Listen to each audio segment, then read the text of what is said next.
কিছুতেই উন্নত হচ্ছে না ভারতের রাজধানী নয়াদিল্লির বায়ু দূষণ পরিস্থিতি। দিনে দুপুরেও ঘন ধোঁয়ায় ঢাকা থাকে শহরটি। এয়ার কোয়ালিটি ইন্ডেক্স জানায় স্থানীয় সময় শুক্রবার শহরটির বায়ুর মান দাঁড়ায় ৩৭১-এর ঘরে। পাশাপাশি গুরুগ্রামে ২৯৮, গাজিয়াবাদে ২৯১, ফরিদাবাদে হয় ২৪৩। একই দিন কানপুর, বেঙ্গালুরু, উত্তরপ্রদেশের বারাণসী এবং গোরাখপুরে দৃষ্টির সীমা ঝাপসা হয়ে পড়ায় ব্যাহত হয় রেল চলাচল। যাত্রীদের অতিরিক্ত সময় হাতে নিয়ে স্টেশনে পৌঁছানোর পরামর্শ দেয় কর্তৃপক্ষ। অব্যাহত দূষণে ক্রমেই চোখ জ্বালাপোড়া, শ্বাসকষ্ট সহ নানা ধরনের স্বাস্থ্য সমস্যা নিয়ে হাসপাতালে ভর্তি হচ্ছেন বাসিন্দারা। দূষণ কমাতে স্থানীয়দের গণপরিবহন ব্যবহারের আহ্বান জানিয়েছে কর্তৃপক্ষ।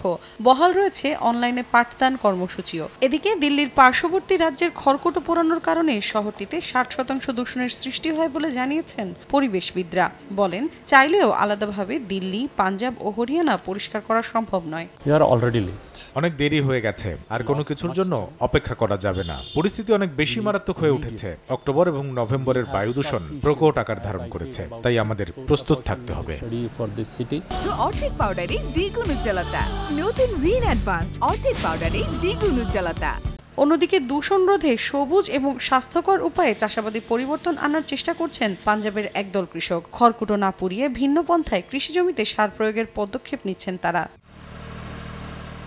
মৌসুমী সাথী, সময় সংবাদ।